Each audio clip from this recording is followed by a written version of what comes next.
Adam. But I will introduce my co-presenter, Dr. Stewart Redwood, who will talk about sea level rise in the Bay of Panama and a little about the geology of the Pearl Islands. Stewart got his first degree at the University of Glasgow and then went on to Aberdeen, where he received his PhD. He's a consulting mining geologist. He's based here in Panama and currently works mostly in Colombia, Peru, Bolivia, but really has worked all around the world, in Turkey, in Europe, the United States, South Africa, and everywhere in Latin America. So I'll kick off. The project is about our research in the Pearl Islands, which started in 2007, and you can see at the bottom there our sponsors. I'm much indebted to Senasit, especially its programs I+D and SNE, the National System of Investigators. STRI, of course, has chipped in. Marco Diaz from Ingemar is here. Ingemar was the company which did the initial impact statement on Pedro Gonzalez Island, which financed a lot of the archaeological work. We had some funds from National Geographic, and I'm indebted also to the Pearl Island tourist company, who very nicely financed two archaeologists, Fernando Bustamante and Juan Guillermo Martin.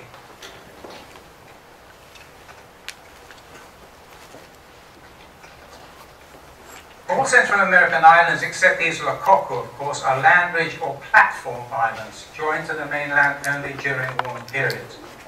They range in size from small stacks, like Los Frailes and Isla Villa, to large islands with relief, like Coiba and Isla del Rey, and those are the areas they cover currently. The timing and extent of their last isolation from the mainland were, of course, determined by distance and the rate of post-glacial sea level rise, and thus varied by island. And Stewart's going to give us some details about that in a minute. Most islands were settled or used by pre-Columbian people. Larger islands had sizable seafaring populations, and fleets of canoe with which they would attack mainland communities. Spanish conquest was particularly brutal on the Pearl Islands, starting in 1515, and it eradicated or removed the native population, very rapidly, replacing the indigenous people, of course, with African slaves and small numbers of Europeans. And the current population of the Pearl Islands is predominantly of African descent. This is the exact boatful of people coming to see our sites. Other island groups, such as those of Boca del Toro, remained in indigenous hands for much longer, at least until the early 19th century. Since the 1960s, beginning with Contadora, residential and tourist projects on Panamanian islands have grown apace. The Pearl Islands are now a major target for rapid development. Contadora started, of course, first with the impulse of the Shah of Iran. In 2009, we heard that Pedro Gonzalez Island, where we were working, was soon to receive a great big tourist project, and our archaeologists were contracted to follow behind the bulldozers and record and salvage sites. A brief 3D expedition in the 1920s revealed the presence of abundant shell-bearing middens. These are what people known as locally as concheros. These middens, of course, contain a lot of stuff as well as shells. And he also found some stone-walled tidal artifacts, which the islanders claim were not for their making. I believe these were either fish traps with a perishable superstructure, or maybe turtle corrals where turtles were kept before they were butchered for feasting. I'm not going to talk about these fish traps today because I think they're more recent, but there are hundreds dotted around the islands And if you fly over the islands, you can see them from the plane. There was rather an egregious bout of land clearance on Viveros, and I think it was 2005, which led to the destruction and disturbance of many pre-Columbian sites. I remember the European developer, when challenged by ENAC inspectors, dismissed these as worthless and ugly piles of shells. He was French-speaking, and I'm sure Olga would know the appropriate French phrase for his disdain.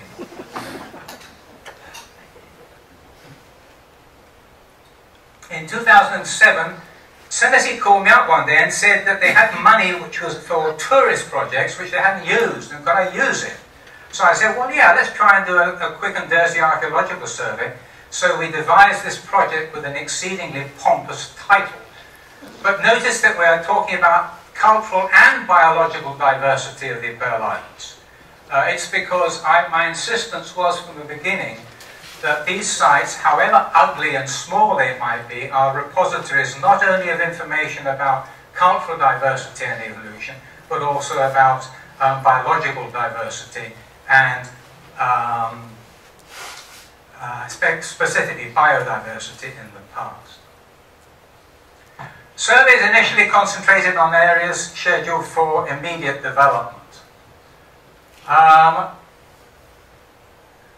We concentrated on Pedro Gonzalez simply because we knew the project was coming, and we felt that if we didn't get in straight away, then the sites would disappear without trace. But fortunately, Hota Amado, are you here, Hota? No, it's at the island. Hota Amado, who is the engineer in charge of this project, was remarkably sensitive to our pleas.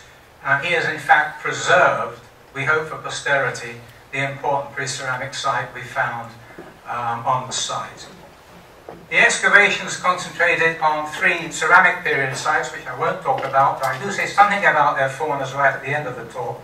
Most of our time was spent at the site ringed there in yellow, occupied between 6,200 and 5,600 years ago, right near an extremely attractive beach, which was fine for the workforce, but unfortunately it was full of jellyfish and great big rays.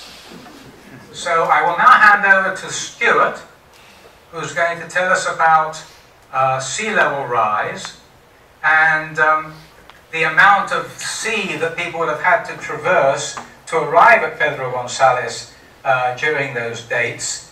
I am proposing that this is the earliest human-occupied site on the Pearl Islands, but Stewart wants to relate this to the whole history of sea level change in the Bay of Panama. There you go, Stewart. I'll come back in a minute and